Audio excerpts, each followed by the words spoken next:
Nabi SAW bersabda, "Qala Rasul, al-ibnu barru la yadkhulul nar wal ibnul aq la yadkhulul jannah." Seorang yang berbakti tidak akan masuk neraka, kata Rasul, dan anak yang durhaka tidak akan masuk surga. Di riwayat lain, Rasulullah SAW bersabda, "Man mata wa huwa radin walidih, lam yakun bainahu wa bainal anbiya'i fil jannah illa darajatin. Wa man mata wa huwa aqun walidayhi, lam yakun bainahu wa bainal iblis finnar illa darajah." Barang siapa yang mati sedangkan kedua orang tuanya meridhoinya, maka di antara dia dan para nabi di surga hanya terpaut 1 derajat saja, kata Rasul. Dan barang siapa yang mati sedangkan ia dalam keadaan durhaka kepada orang tuanya, maka antara dia dan iblis di neraka hanya terpaut 1 derajat saja. Makanya ketika mumpung kita yang mempunyai orang tua, yang mempunyai ayah, yang mempunyai ibu, kita orang harus berbakti kepadanya. Baktilah kepadanya. Jangan sampai engkau sia-siakan, jangan sampai engkau bentak-bentak, jangan sampai engkau marah-marahi, jangan sampai engkau caci maki itu orang tua. Karena ibu yang melahirkan kamu, karena ayah yang sebab adanya kamu ada di dunia ini. Kemudian bagi orang tuanya yang telah meninggal, orang tuanya yang telah tiada, kirim doa, kirim Al-Fatihah, kirim Yasin sebanyak-banyaknya kepada mereka.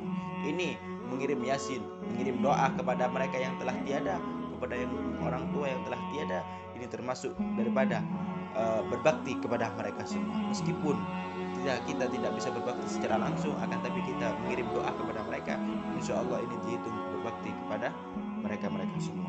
Makanya ada sebuah riwayat, birru abakum tabarru abnaukum. Berbaktilah kepada orang tuamu, maka anak-anakmu akan berbakti kepadamu. Di dalam hadis ini terdapat 5 kabar gembira bagi orang yang berbakti kepada orang tuanya. Jadi hadis ini ketika Rasulullah SAW birru abakum tabarru abnaukum, ini ada 5 kabar gembira yang kita ambil daripada hadis ini. Yang pertama, kabar gembira yang pertama adalah yang pertama akan mendapatkan anak yang banyak.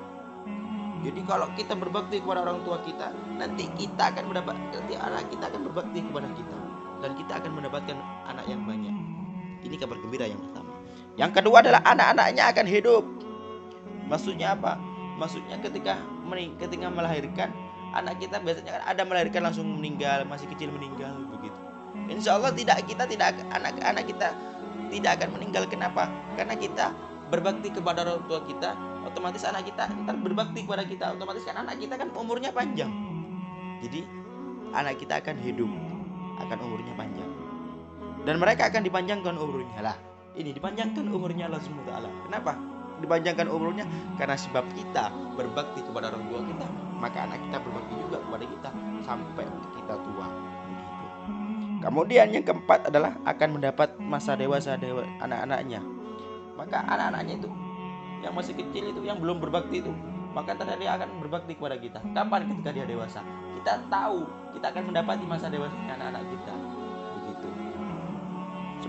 Seperti kita orang berbakti kepada orang tua kita akan dewasa, dan anak-anak kita juga dewasa berbakti kepada kita. Kemudian yang terakhir, yang kelima, akan mendapat kebaktian mereka. Tergantung kita berbakti kepada orang tua gimana.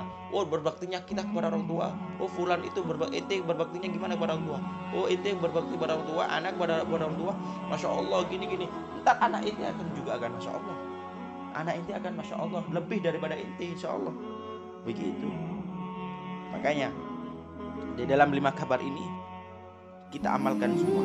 Di dalam 5 kabar ini kita akan mendapatkan 5 kabar gembira ini kalau kita berbakti kepada orang tua kita. Makanya jangan sia-siakan kepada orang tua kita. Rasulullah SAW aja ketika ditanya siapa yang lebih berpengaruh, ketika ada sahabat bertanya, ya Rasulullah, siapa yang wajib aku taati? Siapa yang wajib aku taati ketika aku telah mentaati Allah?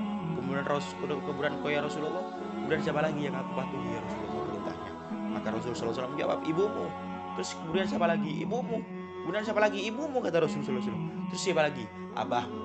Dari ibu ini sama Rasulullah SAW disebut dengan 3 kali, saking pentingnya hidup ini. Jadi ibu ini di dalam hidup adalah